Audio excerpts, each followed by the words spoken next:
Hello, everyone, and welcome to today's episode of Justice Interrupted, where we continue to watch the case in Colorado versus James Craig, the dentist accused of poisoning his wife. Today, we bring you a critical turning point in the high-profile murder trial of Colorado dentist James Craig, who stands accused of poisoning his wife, Angela, with cyanide in March of 2023. Today marked day 5 of testimony, and with it, a wave of chilling, stunning witness accounts and mounting forensic evidence. The day began with testimony from a forensic toxicologist whose findings stunned the courtroom.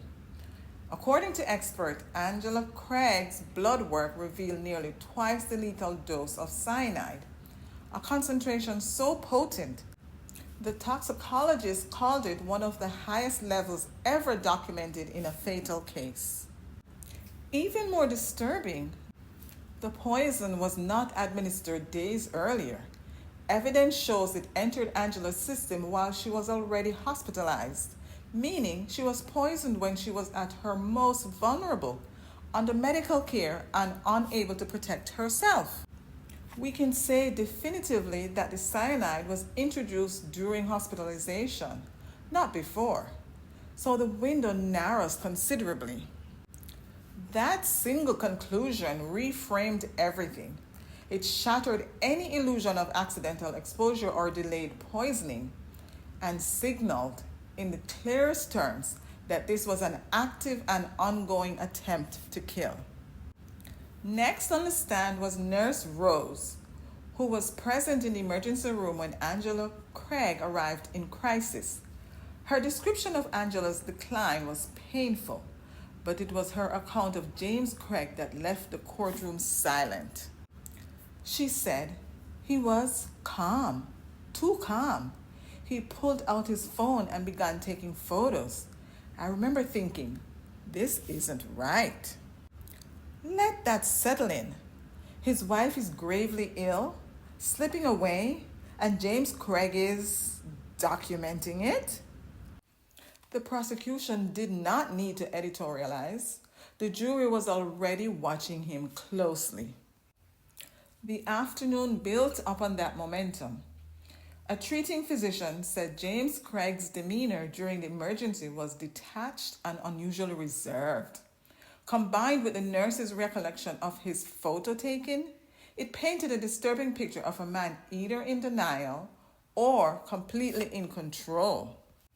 And remember, this isn't James Craig's first time researching poison. Earlier testimony introduced search histories from James Craig's office computer with queries like, "How many grams of arsenic will kill a human?" "How to make murder look like a heart attack?" and even undetected poisons.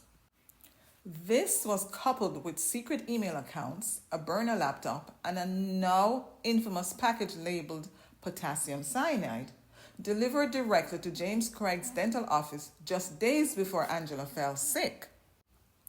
Today may have dealt a fatal blow to the defense's core argument that Angela Craig took her own life. Prosecutors presented evidence showing Angela's phone contained no searches related to suicide, poison, or depression. Instead, her activity showed concern over dizziness, supplements, and energy levels, common in someone trying to get well and not wanting to end their life. Contrast that with James Craig's own searches, spanning poison forums, dark web access, and inquiries into staged deaths. It's not just suspicious, it's targeted, and now it's corroborated by a mountain of forensic and behavioral evidence. Let's break this down even further. Today's testimony helped advance the prosecution's narrative on 5 key points. Number 1, cause of death locked in. Because Angela was killed by cyanide and the dose was given in the hospital, accidental ingestion is off the table. Number 2, calculated behavior. James Craig's reaction in the hospitals was not panic. It was procedure, photos, calmness, silence. That's not grief, that's control. Third, the crime scene moves. This wasn't just a murder at home. The poison followed her into the ICU. Prosecutors argue James Craig adapted his plan in real time. Fourth, I would call defense implosion. The suicide theory? It is evaporating. Angela showed no digital or verbal signs of depression. Only James Craig searched for poison. There is no longer speculation. It's orchestration. Testimony resumes Thursday at 8:30 a.m. This is the next scheduled court session, with the lead detective returning to the stand and will attempt to tie the digital trail, the timeline, and the medical findings together. Expect the detective to walk the jurors through Craig's online activity, delivery records, and post-mortem behavior. The prosecution's case is tightening, and the defense is running out of angles. My final thoughts on today's hearing is that Day 5 was about truth, cutting through performance, about science dismantling speculation, about a husband who, if the evidence holds, turns his wife's hospital bed into a second crime scene. But this trial isn't over. There are more witnesses, more files, and possible more lies to be exposed. We will be here for all of it. Until then, if this story matters to you, like, share, and drop a comment below. Your voice helps to amplify the truth, and truth deserves volume. This is Justice Interrupted, and we won't stop until the truth is heard.